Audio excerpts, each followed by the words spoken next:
Sa pangalan ng Ama, Anak, Espiritu Santo. Amen. Amang banal at makapangyarihan sa lahat, Yahweh Shaddai, Diyos ni na Abraham, Isaac at Jacob, Diyos na aming sinasamba, pinupuri sa Espiritu at katotohanan. Muli po, Panginoon, kami po'y nagpupuri, nagpapasalamat po sa inyo, sa mga buhay ng mga kapatid ko na inyo pong dinala po sa dakong ito. Kami po, Panginoon, lahat na nakarating po sa mga oras na ito, dito po sa dakong ito, Panginoon, upang ikaw po ay aming sambahin sa Espiritu at sa katotohanan. Upang ikaw po, Panginoon, ay aming pong makapaniig. Upang ikaw, O Lord, ay aming pong mapapakinggan sa lahat ng mga mensahe na nais po ninyo na aming maunawaan para po sa inyong banal na Ebanghelyo sa darating po na linggo. Kaya Lord, dalangin ko po, Panginoon, na kayo po ang maghari po sa apat na sulok ng dakong ito. Kayo po maghari po sa aming bawat puso't isipan na bawat isa, Panginoon. Nang sa ganun, Ama, lahat ng mga salita na nais po ninyo na ay matutunan sa gabi ito, Lord, ito po ay tumimo po sa aming mga puso't isipan at aming pong isa sa buhay. At Lord, pagpalain niyo po, Panginoon, ang iyong banal na salita na iyong pagsasaluhan sa gabi ito. Pagpalain niyo po, Panginoon, ang iyong pong abang lingkod. Kayo po ang aming pong tagapagturo. Kayo po, Panginoon, ang aming pong guidance sa gabi ito, Panginoon. Sa iyong pong gabay, sa iyong grasya, Panginoon, inaangkin po namin ang 100% na katagumpayan ng iyong pong banal na gawain ito. Kaya Lord, sa iyo po, lahat ng papuri, parangal, pagsambat, pasasalamat sa pangalan po ng iyong anak na sa Jesus na aming Diyos, with the intercession of our Blessed Mother, Mary Ever Virgin, all the angels and saints. Amen. Sa pangalan ng Ama, Anak, Espiritu Santo. Amen. Ayon po sa sulat ni San Lucas o St. Luke, chapter 21, verse 5 to 19. Luke or Lucas, chapter 21, verse 5 to 19.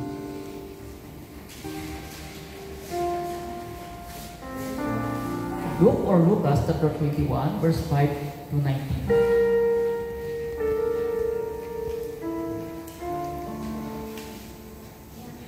Pagpapahayag mula sa sulat ni San Lucas. May ilang tao naman nag-uusap tungkol sa templo. Pinag-uusapan nila ang naglalakihan at magagandang patong ginamit dito at ang mga palamuting inihandog ng mga tao. Kaya't sinabi sa kanila ni Jesus, darating ang panahon na ang lahat ng nakikita ninyong iyan ay iguguho at walang matitirang magkakapatong na mga bato. Tinanong nila si Jesus, Guro, kailan po mangyayari iyon? Ano ang magiging palatandaan? Iyon ay magaganap na. Sumagot si Jesus, mag-ingat kayo upang hindi kayo mailigaw ni numan. Marami ang darating sa aking pangalan at magsasabi, Ako ang Kristo at dumating na ang panahon. Huwag kayong maniniwala sa kanila. Huwag kayong mababagabag kung makakabalita man kayo ng mga digmaan at mga rebellion. Dapat munang mangyari ang mga iyon, subalit hindi darating kaagad ang wakas. At sinabi pa niya, maglalaban-laban ang mga bansa at magdidigmaan ang mga kaharian. Magkaroon ng malalakas na lindol, tagutom at mga salot sa iba't ibang dako. May lumitaw ng mga kakikilakilabot na bagay at mga kamangamanghang kababalaghan buhat sa langit.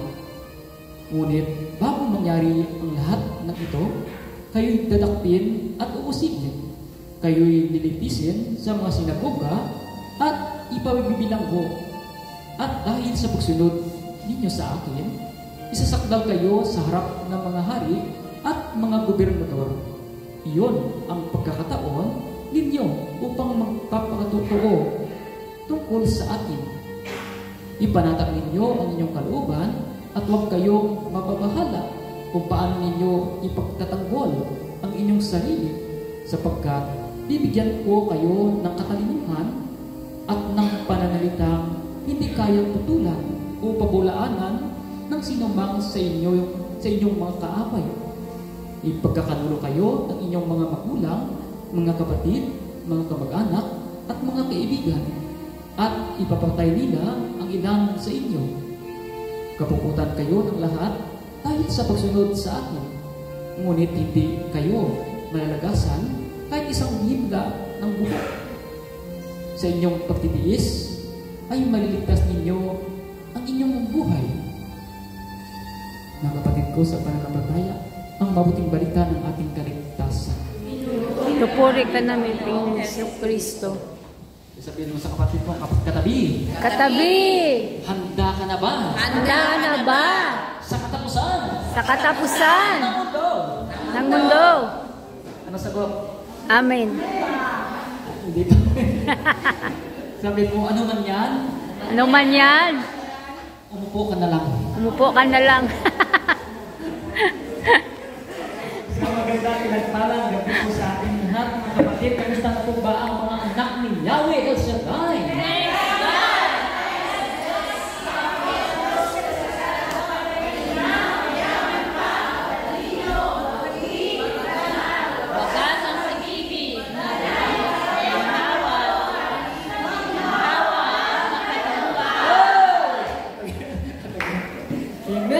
Amen. Kaya ito po sa gabi ito mga kapatid, ito po sa ating ebanghelyo natin pong natunghayan o nabasa, ay pinamagatan ko nga po itong preparation for the end of time or world. No? Preparation for the end of time or world. Ano yung sa Tagalog? Paghahanda para sa katapusan ng panahon o mundo. Ng mundo. Amen? So, narinig ko nga po kanina kay Father na sabi niya, kung handa na ba kayo, no? Handa na ba kayo? Sabi niya kanina ni Father sa pinimuli niya, handa ba daw tayo sa katapusan? Amen? So, dito po yung kwento ng ating Panginoon, dito po tungkol po ito po sa templo, no? Sa templo, sabi ng Panginoon, ang pagwasak sa templo ay ang Jerusalem ay darating. No? So wala daw matitira na mga bato na nakapatong doon sa templong iyon, no? Sa darating ng panahon. At kung ito po ay, ano po natin sa history, babasa po natin sa history, ito po ay talagang nangyari noong 70 AD, no? Nang sinakop po ng Roma ang Jerusalem. No? So binuho po ang templo. Amen? Nasunda po ba ninyo ako? Amen. So, we believers, as temple of God, our lives will be end in this world. Amen? Kayo ba'y temple ng Diyos? Amen. Hindi naniwala na temple ng Diyos, baka hindi pa nabinyagan. Kapag kayo nabinyagan, ibig sabihin, templo na kayo ng Diyos. Amen. Amen? So, tayo na templo ng Diyos ay matatapos din. Papanaw din tayo sa mundong ito. Amen? So, walang matitira sa atin dito sa mundong ito. No? Walang maging bato po dito sa mundong ito. Lahat tayo ay papanaw. Pero ang tanong, ready na ba tayo sa kabilang buhay? Ready na ba tayo sa paghukom ng Diyos? Amen? Amen. So, meron pong tatlong puntos about the preparation for the end of time for the world. So, tatlong puntos po. Una po ay focus on eternal glory instead of temporal glory. Ano ba yun? Ano sabi ko? Focus. Focus on eternal glory instead of temporal glory or temporary glory. Tumuon tayo sa walang hanggang kaluwalhatian sa halip na pansamantalang kaluwalhatian. Amen po? Amen. All in this world is Temporary. temporary. Amen? Lahat ng dito sa mundo ay temporary lamang. So, dito po, sa ating pong pinasang Ebanghelyo, ito nga po yung pinag-usapan ng mga tao. Itong maganda. Maganda daw po ang disenyo ng templo. Amen? At marami pong palamuti na nilagay po doon. No? Kahanga-hanga. Sabi ng Panginoon, ay darating ang araw, mawawala din yan. Lahat ng yan ay mawawala. Mawawasak ang kagandahan yan. Hindi ba? So lahat po talaga ay nawawala ang kagandahan. Kahit yung tayo mga tao, kahit yung girlfriend mo, ang ganda-ganda niyan, pag tumanda, nawawala rin ang kagandahan. Nagbabago ang mukha. Amen? Amen. Kulubot ang kanyang mukha. Amen? Nawala na yung pagiging flawless. Amen po. Lahat po ay lilipas. No? Kasi temporary lang lahat ng dito po sa mundong ito. Ang tanong, kung tayo ba'y pinapupurihan ng tao, tayo baka talaga ay kapuri-puri din kaya sa paningin ng Diyos? Ano kayo sa palagay niyo mga kapatid? Madalas, pinapapurihan ka ng tao, tapos si brother talaga, mukhang, ano ka na talaga? Mukhang banal ka na talaga. Bilib talaga ako sa iyo. Palagi ka nagsisimba. Kahit walang isa, nagsisimba ka pa rin.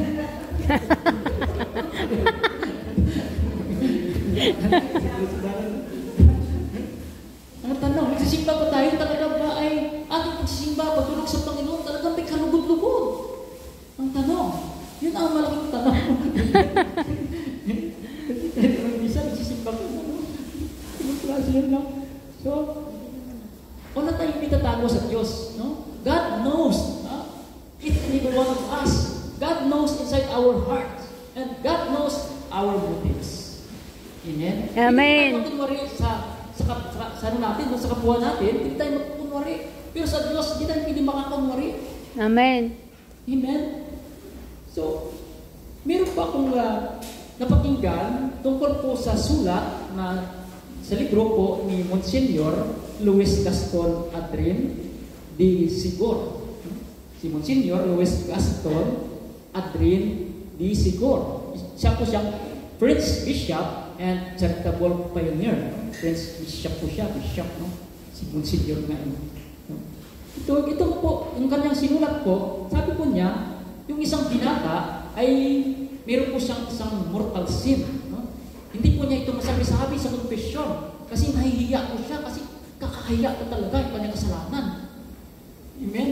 Ilang beses po niya tinry na i-confess po yun. No? Pero palagi po siya na uurong ang kanyang dila. Hindi po niya masabi-sabi. Amen? Pagka-confess na po siya, iniiwasan niya ang kanyang isang kasalanan na kakahiya. Amen? At ang kanyang ginawa ay nag-serve po siya sa simbahan. Tapos, nakikita ng mga pare na talagang mukhang ano talaga siya, banal talaga. Namumuhay talaga siya sa kumbaga, religyoso talaga ang dating. Religyoso talaga, religyoso. Lahat ng mga dugina dyan, mga panalangin dyan, ginagawa niya lahat. Ang pagbibigay sa kapwa, kabutihan, lahat. Ang nakikita sa kanya. Kaya ang tingin sa kanya ng mga pare, he is a living saint. He's a living saint. Anong living saint? Santo na siya. Santo ang tingin sa kanya ng mga pare kasi talagang makikita mo sa kanyang mga akwasyon, sa kanyang mga ginagawa, ay talaga namang makikita mo yung kabanalan. Amen? So, dumating ang isang araw na ito po ay umanaw, na hindi po siya nakapag-confess sa kanyang kasalanan yung kinakahiya niya. Amen? So, darating po ang misa, ay paparangalan na po siya, no? Paparangalan na po siya sa kanyang libing, no? Pamimisahan na po siya, pagdasal na po siya, no? Kaya yung isang mag-kling ng bell, sana ikiklik niya, sana yung bell para simulan na po yung pagmimisa sa kanya. Kasi bibigay po sa kanya ang karangalan. No? Kasi banal ang tingin sa kanya, no? Kahanga-hanga talaga ang buhay niya. Amen? Tapos bigla daw na may sinupot sa tabi ng dapat magbibigyan ng magre-ring ng bell. Na umuusok ang kanyang mukha, naglalaan yung mukha niya, ang tawag yun. Tawag yun, parang naglalakasan yung mukha niya na. Naanas na. Tumutulong pa yung mga kadina daw. No? Tapos ang sabi niya, yung pala yung namatay, namimisahan sana. Sabi niya, don't pray for me, I am done. Bakit? Sa isang mortal sin na kinakaya niya, hindi niya na-confess. Yun ang kanyang dahilan. Yun ang dahilan ng kanyang papunta sa imperno. Total damnation. Pero yun, no? Kahanga-hanga na siya sa paningin ng mga pare, ng mga tao. Pero deep inside, meron pa siyang tinatago. Kakaya ng mortal sin. Malaki po na aral ito po para po sa atin mga kapatid, no? Kapag may mortal sin tayo, nahiya tayo sa pare. Doon talaga dapat unahin natin i-confess. Yung nakakaya. Bakit? Yun ang kinakatakot ng demonyo kapag nag-confess ka. Bakit? Naibalik sa iyo ang sanctifying grace. Amen. Lahat ng mga kasalanan mo, nababalik ka sa presensya ng Diyos. Kaya ayaw ng demonyo. Nababalik tayo sa presensya ng Diyos. Bakit? Narito siya para mangwasak, pumatay. Amen? Amen. Meron nga pong napapakinggan din ay sa ring kwento, ang isa na, kalimutan ko yung pare, si Saint Dominic pala. Si Saint Dominic, ito po yung, ano po siya, warrior din siya sa demonyo. Kaya po, sa kumbento, kasi siya pong namumuno doon, ay maraming mga brothers doon, no? Kaya, siyempre, kalaban na sa demonyo di ba? Kaya one time, sabi ni Saint Dominic, ganitong oras, dapat matutulog na kayo. Ganito yung dasal ninyo, matulog kayo ganitong oras. One time, may nakita ko siya doon na isang brother na parang nilalapas sa kanya sinasabi. Amen? Nilalapas sa kanya sinasabi. Sabi, matulog ka na ganitong oras, pagising ka pa. At dumating ng tagal, parang ganun at ganun, paulit na paulit. Kaya nagalit po si Saint Dominic na pinagalitan ko siya. Tungtuwa ang demonyo, sabi niya, sa wakas, nagalit ka rin. Kaya mga nagagalit dyan, nasisigaw dyan, ha? Tungtuwa ko lang demonyo dyan. Sa wakas, nagalit ka rin. Maraming beses din po nangyari po sa akin yun. Nanintang din po ako. Diyan na nagagalit ko. Matagal mo nag-iitim. Nag-confess ka. Yung amo mo, naiinis ka sa amo mo. Kukukonfess ka. Mamaya, kung nakalimutan mo, magagalit ka ulit. Ganun mo? Mga nakakaya na, balik-balik ka sa confession. Ito, magagalit ko sa amo ko, kasi ganyan. Pero may isa pong sinubok ng demonyo ito si Saint Dominic. Sabi niya, dinala siya doon sa loob ng simbahan. Sabi ni Saint Dominic, ano naman napapala ko, demonyo, ba't nilalaman ko dito sa loob ng simbahan? Kasi alam mo kasi, marami talaga akong nakukuha dito ng mga tao sa loob ng simbahan. Bakit? Kasi kanya-kanya silang pintas sa bawat isa. Hindi sila nakakonsentrate sa hindi sila nakakonsentrate sa misa. Nasa misa sila, pero kung ano-ano pinag-iisip nila. Mga nasa labas ang utak nila, yung isip nila nasa labas. Hindi ito ang katawan nila, kung nasa labas ang isip nila. I-imagine nila kung ano gagawin nila pagkatapos. Hindi sila nakapag-concentrate. Yung may iba dyan, immortal sin, nag-receive ng Holy Eucharist. Wow, tuwa kami dyan. Bakit? Sacrilege po yun. Diba? Immortal sin ka, manggap ng body of Christ. Tuwa din nyo dyan. Amen? At dinala ko siya doon sa may kainan. Sabi ni Saint Dominic, ano naman mapapala mo dito sa kainan? Kasi alam mo kasi, marami din akong kukuha dito. Bakit? Meron dito, kumakain, sobra-sobra. Gluttony. Meron naman dito, kumakain, kulang. Hindi kaya ng katawan. So pinapahirapan ng katawan. Hindi kaya ng kanyang sitwasyon sa kanyang katawan. Kumakain siya na hindi kaya ng katawan niya. So, ano mangyari? Magkakasakit ka no, di ba po? So, ayaw ng Diyos yun. Na hindi kaya ng katawan mo. Dapat yung kaya mo lang. Yun po. Doon naman sila, pumunta naman sila doon sa, yung wini-welcome ng mga bisita. Yung sa lugar na yun. Ang patawag doon? Balcony ba yun? Reception. Sa doon? Receptionist. Receptionist, parang gano'n. Sabi naman ni Saint Dominic, ano naman pala mo? Ba't ito man ako dinala? Ano naman dito? Alam mo kasi, itong mga brothers na mga seminarista mo, pag dito na sila, yung kanina mga sinasabi, wala na dito, wala na doon, walang kwenta mga salita na. May mga brain joke na, may mga nawala na kanilang pinag-aralan. Kaya tutuwa ang demonyo. Nung dinala siya na Saint Dominic doon sa may confession room, ayaw pumasok ang demonyo. Sabi ni Saint Dominic, ba't ayaw pumasok? Yung lugar na yan, impyerno yan para sa akin. Bakit? Kasi kapag dyan pumasok yung mga brothers na yan at baka mag-confess, wala akong makukuha sa kanila. Nagawa ko ninyo? Nagkits ko ninyo? Amen. Kapag nag-confess tayo, kasi ay balik tayo sa presensya ng Diyos, ang sanctifying grace ay sa ating mga mortal sin. Amen po? Amen. Yun po. So, ang ating puso ay doon ang nakatingin ang Diyos sa ating puso. Sabi nga sa unang Samuel, chapter 16, verse 7, sabi po dito, si Yahweh hindi tumitingin ng katulad ng pagtingin ng tao, panlabas na anyo ang titingnan ng tao, ngunit sa puso tumitingin si Yahweh. Amen. Kumusta naman ang puso niyo? Parang ang hirap sagutin naman yung brother. Kumusta ang puso ko? Paano ang puso ko kung wala ka? Naman eh. Bakit kaya ang Diyos ay tumingin sa puso natin, hindi sa mukha natin? Siguro po siya naghari sa puso natin. Amen po? Amen. Kaya masabi ko po sa Matthew chapter 5 verse 8, mapalad ang malinis ang puso sapagkat makikita nila ang Diyos. Amen. Kaya kumakanta tayo, a pure heart, that's what I long for. A heart that follows hard after thee.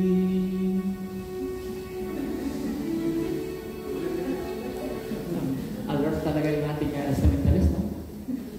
So yun po, yung pagiging malinis natin, yung titingnan ng Diyos ang ating puso, sapagkat kung malinis po tayo, yun po ang gusto ng Diyos sa atin. Hindi nang malinis tayo sa labas natin, mukhang malinis naman eh, ganda-ganda nga ng ano niya, hairdo niya eh. Pero, titingnan ng Diyos sa atin, yung nasa loobin natin. Amen. Amen po? Amen. Ano sabi sa Pahayag chapter 21 verse 27, hindi makakapasok sa langit ang anumang marumi sa paningin ng Diyos. Amen? Amen. So dapat, linisin natin lagi ang ating mga puso. Kantang natin ganyan. Linisin mo ako, O Panginoon. Linisin mo ako, O Panginoon. Sister, ano ito? Naglibid. Ang ganda ng kanta natin kanina. Linisin mo ako. Dapat yun talaga yung ano natin, hangarin natin, na maging malinis tayo. Amen? Yun po yung una, focus on eternal glory instead of temporal glory, because lahat nandito sa mundo ay temporary. Ang importante, yung eternal glory, yung ang Diyos ay natutuwa sa atin. Amen. Amen. Yun po. And number 2, preparation for the end of time or world. Number 2 is, be careful not to be deceived. Hello? Be careful not to be deceived. Or mag-ingat na huwag malinlang. Amen? So dito po sa ating binasa, ito po sinabi ng Panginoon. Ha? Sabi po dito, tinanong nila sa Panginoong Isos, Guro, kailan po mangyari iyon? Ano ang magiging kalatandaan? Kalatandaan iyon ay magaganap na. Sumagot si Isos, mag-ingat kayo upang hindi kayo mailigaw ninuman. Marami ang darating sa aking pangalan at magsasabi ako ang Kristo at dumating na ang panahon. Huwag kayong maniniwala sa kanila. May kilala ba kayo gano'n? Sabi niya, pag hindi kayo dumaan sa akin, hindi kayo makakapunta sa langit. Parang hindi ko kilala. Parang, kung hindi kayo dumaan sa akin, hindi kayo makakapunta sa langit. Meron po nag-claim dyan.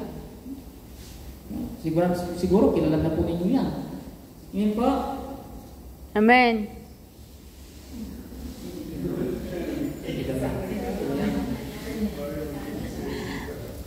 Kapag yun ang ginamit ng isang tao, na I am the way, the truth, and the life, sino pang sabi noon?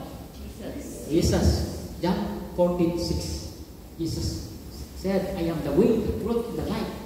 Yung nagsasabi na yun, nag-claim na yun, na pag hindi tayo dumaan sa Kanya, hindi tayo maliligtas, impostor na po yun. Amen. Kaya nga sabi sa 1 John chapter 4 verse 1, sabi po dito, Dear friends, do not believe every spirit, but test the spirit to see whether they are from God, because many false prophets have gone out into the world. Ano daw? Huwag agad-agad maniwala. Sabihin niya, ganyan, ha? Ako ang anak ng Diyos. Kaya dito kayo sa akin. Sabi dito, subukin mo nga ang Espiritu na sa Kanya. Alam naman po natin, kung nagkiklaim na yon, na pag hindi tayo dumaan sa Kanya, hindi tayo maliligtas, pero siya ay nagtatago dati, no? Nagtatago sa mga kapulisan. Maraming inaakusa sa Kanya, hindi niya hinaharap. O talagang malinis ang puso niya, dapat hinarap niya yun. Amen po? Saan kaya yun? Ang dami na reklamo sa Kanya, mga bata, mga dalagita. Diba? Maniniwala ba tayo doon? Nasa Kanya talaga ang Espiritu Santo? Hindi po. Kasi sa Kanya mga ginagawa, ayaw na harapin. Kung talaga malinis ang puso mo, harapin mo talaga. Di ba po? Amen? Amen.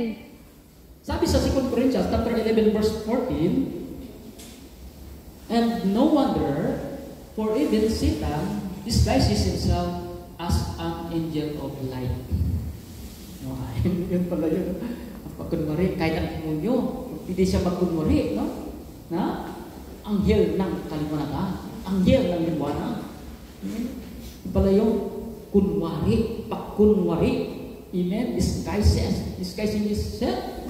Ay, katulad po kanina kwento natin, no? Ilang beses po nag-disguise ang demonyo, no? Kasi dumini. Amen pa? Hindi pa ba kayo? Amen. So, saan po tayo makinig? Kanino po tayo makinig? Saan po tayo makinig? Kanino at saan? Kanino Jesus. tayo makinig? Kay Jesus. Amen. Kay Jesus. Sabi po sa Pahayag chapter 3 verse 6, ang lahat ng may pandinig ay makinig sa sinasabi ng Espiritu sa mga iglesia. Saan daw makinig? Sa mga iglesia. Sa mga iglesia. Nagkaalog lang nga eh. Hindi pa rin ninyo. Lahat na may pandinig ay makinig sa sinasabi ng Espiritu sa mga iglesia. Ano naman itong mga iglesia? Ano bang ibig sabihin ng Katolik? What is Katolik? Katolik? Parang tinok mo na dito yan, di ba? Tinok mo na dito yan, naalala ko eh. Diba? Katolik means universal. Pangkalahatan. Amen? Kaya, mga simbahan, mga iglesia, kasi laganap ang pananampalataya ng Katoliko sa buong mundo. Amen po? Amen. Katoliko ang pinakamarami sa lahat. Amen? Laganap sa buong mundo.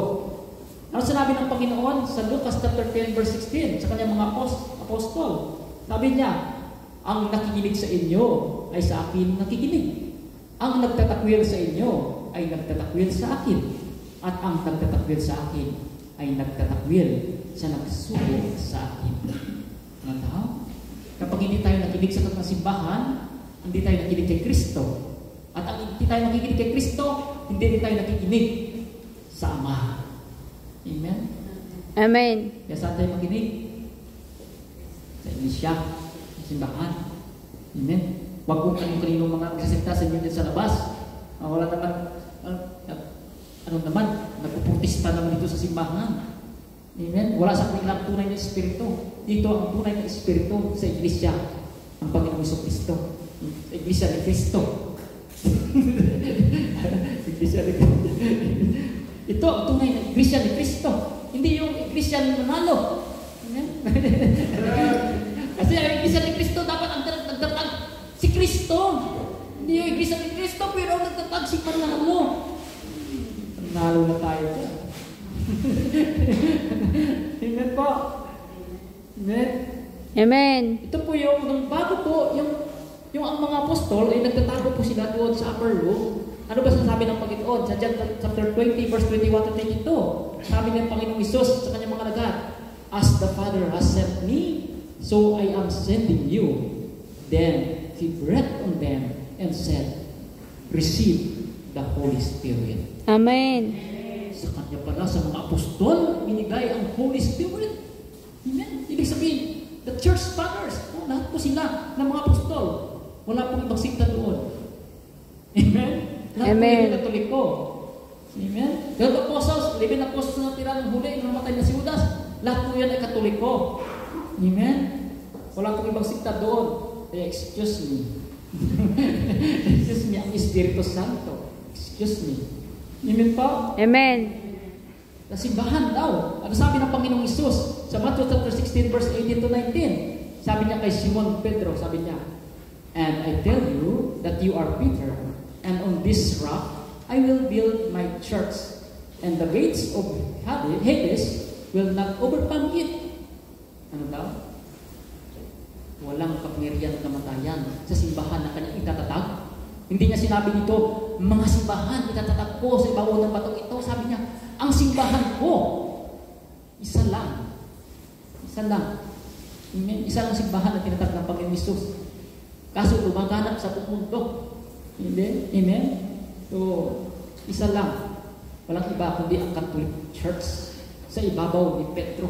Alam naman po natin na kapag ano po natin yan, pag-aralan po natin yan, yung apostolic tawag doon. Ano ba tawag doon? Yung pagpapalit-palit ng mga leaders, no? Sa apostolic succession. Mula po kay San Pedro hanggang po sa kasapuyan natin sa Papa ay meron na po tayong 267, no? Diba 66 naman, diba? 266. Ngayon 267 na si Pope Leo XIV. Amen? So tunay na tayo ay naka-attach sa simbahan na tinatag ng Panginoong Jesucristo. Sinasabi ko sa iyo, Simon, ikaw ay Pedro, at sa ibabaw ng batong ito, itatayo ko ang ating iglesia. Amen? As sinabi po niya dito sa verse 19, I will give you I will give you the keys of the kingdom of heaven. Ano ba binigay niya? Susi ng karya ng langit. Whatever you bind on earth will be bound in heaven, and whatever you loose on earth will be loosed in heaven. Ano daw yun? Anong man ang ipagbawal niya dito sa lupa ay ipagbawal din sa langit. Powerful pala po ito si San Pedro. Ano daw yung pagbabawal niya dito sa lupa? Ipagbawal din sa langit. Ano ipahitulot niya dito sa lupa? Ipahitulot din sa langit. Saan po natin nakikita ngayon? Dito na po sa simbahan Katolika. Diba? Kasi sa pangunangan ni San Pedro, hanggang po sa namumuno po sa atin ngayon, si Pope Leo. Amen? Ibig sabihin, dito po tayo sumunod, dito po tayo makinig. Ito pong espiritu na ito na binigay ng Diyos sa kanyang simbahan. At maliban po kay Pedro, ito po ay inulit po ng Panginoon sa Matthew chapter 18 verse 18. Sabi niya dito, tandaan ninyo. Sabi niya dito, kay Pedro lang, di ba po? Sabi niya dito, tandaan ninyo, anumang ipagbawal ninyo dito sa lupa ay ipagbabawal sa langit. At ang pahihintulutan ninyo dito sa lupa ay pahihintulutan sa langit. Amen? Amen. Kaya kung ano po ang pinapatupad ng simbahan, sumunod po tayo. Amen? Amen. Kasi yun ay pinapahintulutan ng Diyos. Amen? Pag sinabi ng simbahan na mag-confess kayo, mag-confess kayo. Pag sinabi ng simbahan, magsimba kayo, magsimba kayo. Amen? Pag sinabi ng simbahan, mag-rosary kayo, mag-rosary kayo. Nag-rosary ba kayo? Amen. Ibig sabihin, lahat ng pinapatupad ng simbahan, may pahintulot sa Diyos yun. Kasi binigyan na ng authority ang simbahan. Amen po? At binigay niya ang banal na espiritu sa simbahan. Ang tawag po doon ay magisterium, the teaching authority of the Catholic Church. Amen? Makinig po tayo sa magisterium. Amen po? Amen. Nasundan po ba ninyo ako? Hindi po kayo nawala? Yung pwede sumagot, nawala na sila. Hindi po kayo nawala? Nasundan po ba ninyo ako? Amen. Mukha naman kasi malungkot ang mukha niyo. Nasa tunay na tayo ng simbahan, malungkot pa rin yung mukha niyo. Mapalad kayo. Mapalad tayo. Kasi nasa tamang pananampalataya tayo. Ito, hiningaan ng Diyos, ang Espiritu Santo. Simbahan ko. Amen. Huwag ka nang malungkot. Praise the Lord.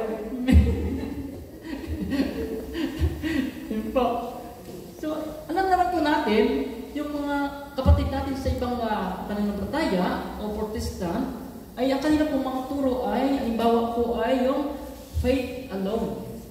Ano ba yung faith alone? Mananampalataya ka lang, maliligtas ka na.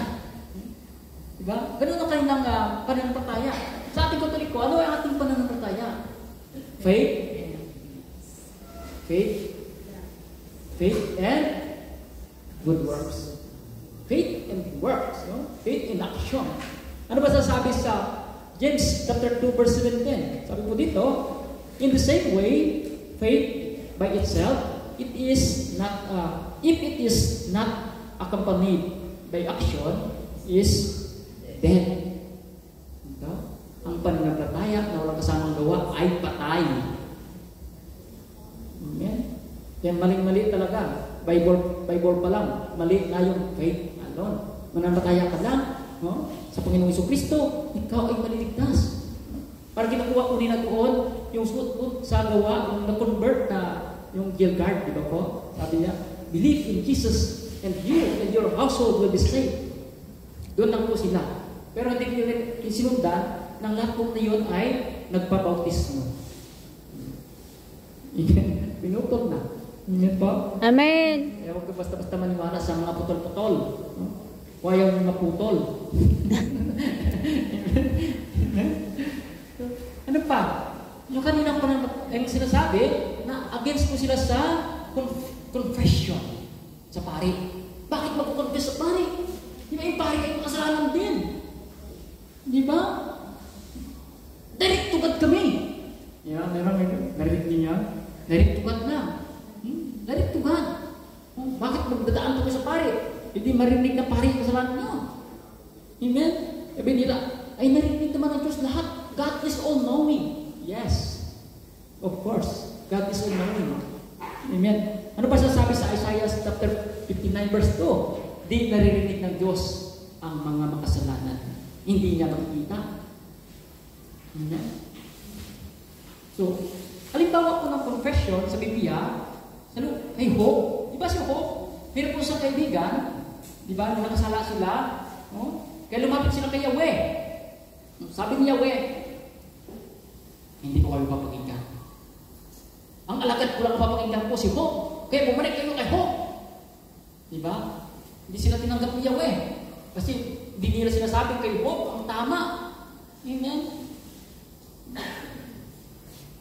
Yun po yung example ng confession na hindi papakinggan yung makasalanan. Hindi papakinggan ng Diyos yung kanyang lingkod na walang kasalanan. Si Hope po ay matino o matuwid na tao. Siya po, sabi ng Panginoon nga eh. Di ba sabi niya sa demonyo, nakita mo ba yung lingkod ko? Wala sa katulad. Diba? Napaka-ano yun, napaka-banal yun. Napaka-matuwid niya tao na yun. Yun ang lingkod ko. Amen? So, limama po ng mga lingkod ng Diyos ngayon dito, naglingkod sa atin, mga kaparian. Yan po. Sila po ginagamit ng Diyos. Amen po? Amen. At katulad din po kay David. Si David, siya po yung nagkasalanan sa Diyos. Anong kasalanan ni David? Ninagaw niya yung asawa ng general ng si Uriah. Ang ganda-ganda daw kasi ni Bathsheba.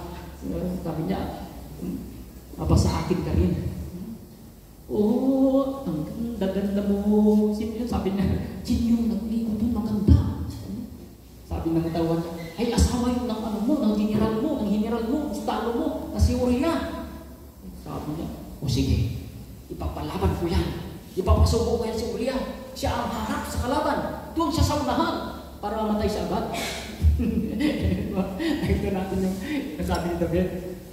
Para maangkin na lang yung asawa ni Uriah kasi ang ganda sa paningin niya. Amen. Kaya nagkasala po siya. At nangyari ang hindi dapat mangyari. At nagkaroon siya ng anak kay Bathsheba. Amen? Amen. Kaya nung pumunta si Prophet Nathan sa kanya, pinikwento sa kanya, na ganito, na-realize ni David na siya nakasala sa Diyos. Sabi niya, nakasala ako sa Diyos. Amen? Sabi ni Prophet Nathan sa kanya, pinapatawag ka na ng Diyos kasalanan niya. Kita natin, yung pag-confess na kay Nathan, si Nathan mismo nagsabi sa kanya, pinapatawag ka na ng Diyos kasalanan mo. Hindi ka na mamatay. Kaso lang, yung anak mo kay Bathsheba, yun ang mamamatay. Nakita po natin, ang katotohanan ng confession. Amen? Sino si David? Sino si Nathan? Sabi niya kay David, na pinatawad ng kasalanan niya. Diba po? So yun po yung example ng mga pare natin, hindi kayanin sila magpatawad. Amen? Amen. Kapag sinabi ng pare sa iyo, I absolve you in all of your sin. No? For the sacrament of the church. In the name of the Father, and of the Son, and of the Holy Spirit. Ibig sabihin, pinatawad ka talaga. Narinig mo talaga, pinatawad ka talaga. Amen ba? Sandan po ba niya pa? Amen. At yun po, ay sinasabi din ng Panginoon sa church fathers natin, no? Doon po sa John chapter 20, verse 22 to 23. No, sabi ng Panginoon, He breathed on them and said, receive the Holy Spirit. If you forgive anyone's sins, their sins are forgiven. If you do not forgive them, they are not forgiven. Ano? Ganun pala katindi, no? Mga pare, no? Pag pinatawad ka ng pare, bigyan ka ng absolution, pinatawad ka talaga ng Diyos. Amen? Sa atin po, mga ordinary mga tao dito, di natin pwedeng gawin ito. Ano ba sasabi sa pagkatapos ng Our Father at turo ng Panginoon? Sabi niya, magpatawad kayo. Kung hindi nyo patawarin ang kapatid niyo, hindi rin yung patatawarin ng Diyos. Amen? Amen. Nalala ko ba niyo yung verse na yun? Dito, kakaiba. Kung hindi mo po ito naunawaan, ay hindi mo po, wala. Kasi ang pagkakaiba po dito, ito po, binigyan ng authority ng Panginoon, yung mga apostol niya. Ibig sabihin, the church fathers. Ibig sabihin, mga leaders natin sa simbahan ito, mga apostol. Amen? So, sabi na, ang hindi nyo patawarin, hindi nga pinatawad. Pero ang patawarin nyo ay pinatawad na. Amen? Amen. Kaya pag nag-confess kayo, sigurado ko yan, pinatawad kayo ng Diyos. Huwag lang kayo magkunwari. No? Meron kasi nag-confess na, nagkukunwari. Nag-confess na, nagsisinungaling pa. Amen? Mag-confess pa, at the end, magkukwento pa, at the end, parang hindi nakasalanan. Hindi naman yung hanap ng Diyos sa iyo na magaling ka ano ng kasalanan mo. Time na daw. Time is up. At yun po mga kapatid, no? So, napakasakit na madaya kasi maraming madaya tayo sa ibang paraan, pero mas masakit na madaya po tayo sa pananampalataya kasi nanganganib ang ating kaluluwa. Amen. So, number 3 po natin, last but not the least, ay stand firm in faith. No? Stand firm in faith. Ibig sabihin, manindigan tayo sa pananampalataya kung gusto natin na makapasok sa langit. No? Kasi dito po sa ating Ebanghelyo na sinabi dito, ay usigin kayo. Abutan kayo ng pamilya ninyo, kapatid ninyo, ipapatayan nila sa inyo. Amen? So, ang tanong, kaya ba natin manindigan sa pananampalataya natin? Amen. Sabi sa Matthew chapter 24 verse 13, but the one who stands firm to the end will be saved. Amen. Amen. At sabi ng Panginoong Jesucristo sa John chapter 11 verse 25, I am the resurrection and the life. He who believes in me, though he may die, he shall live. At sabi po sa Romans chapter 14 verse 8, if we live for the Lord. And if we die for the Lord. So, whether we live or die, we belong to God. Lord. Amen. Ibig sabihin, ano man na mangyari, manatili tayo sa Diyos. Amen? Amen. Susi mga kapatid, no? Sa ating pong paghahanda para po sa katapusan ng daigdig na ito, huwag po natin hangarin ang makamudong kaluwalhatian, hindi hangarin po natin ang walang hanggang kaluwalhatian na tayo po'y maging kapuri-puri po sa paningin ng Diyos. At huwag po tayong magpadisip sa mga false prophets. Huwag po tayong magpadisip sa mga maling espiritu. At manindigan po tayo sa ating pong pananampalataya sa ating Panginoon. Ano man mga pagsubok, suliranin na dumarating sa ating buhay, Huwag tayong bibitiw sa Panginoon. Ang Diyos lamang ang makakatulong sa atin. Siya lamang ang makakasagot sa ating mga problema. Siya lamang ang makakatugon sa ating mga kahilingan. And Lord, salamat po Panginoon. Salamat po sa banal na mensahe na ay pong natunghayan, natutunan sa gabi ito Panginoon. Kaya Lord, dalangin po namin Panginoon. Dalangin ko po Lord, na huwag pong alisin po sa amin lahat ng mga mensahe na pong napakinggan sa gabi ito Panginoon. Pagpos o Lord, itanim mo po ito sa aming mga pusat isipan.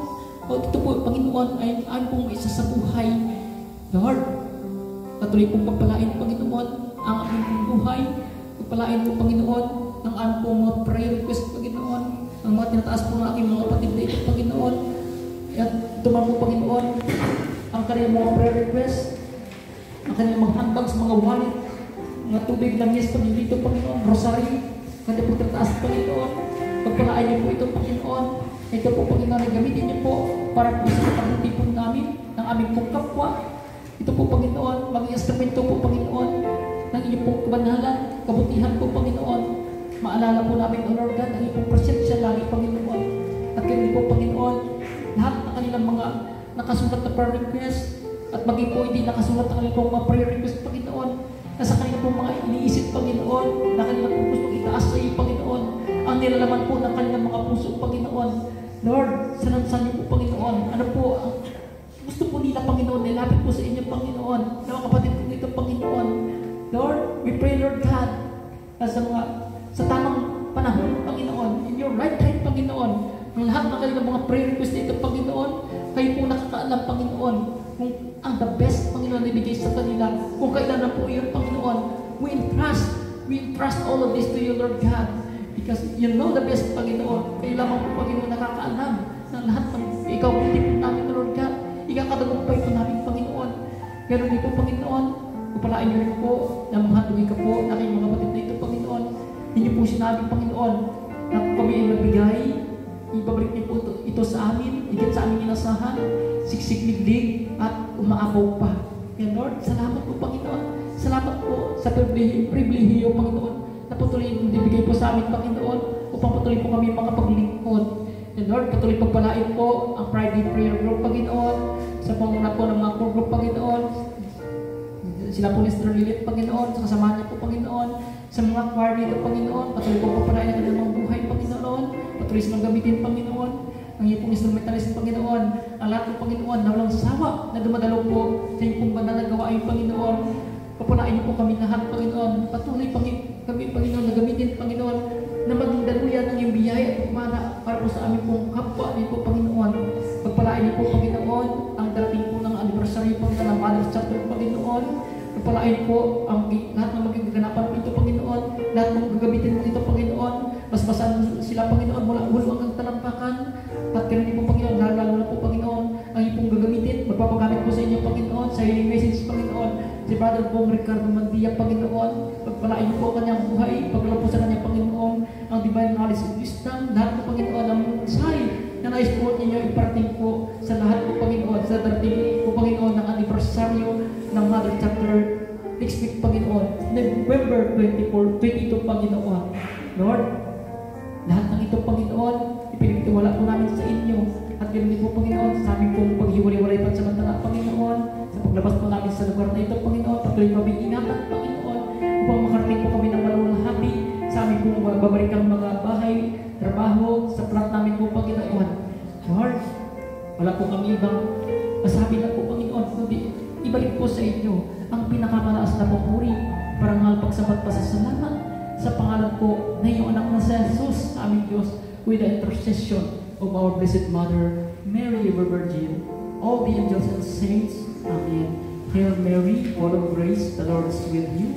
Blessed are you among women, and blessed is the fruit of your womb, Jesus. Holy Mary, Mother of God, pray for us sinners now and at the hour of our death. Amen. Glory be to the Father, and to the Son, and to the Holy Spirit. As it was in the beginning, is now, and ever shall be, world without end. Amen. Glory be to the Father, and to the Son, and to the Holy Spirit. As it was in the beginning, is now, and ever shall be, world without end. All together, glory be to the Father, and to the Son, and to the Holy Spirit. As it was in the beginning, is now, and ever shall be world without end. Amen. Sa pangalan ng Ama, Anak, Espiritu Santo.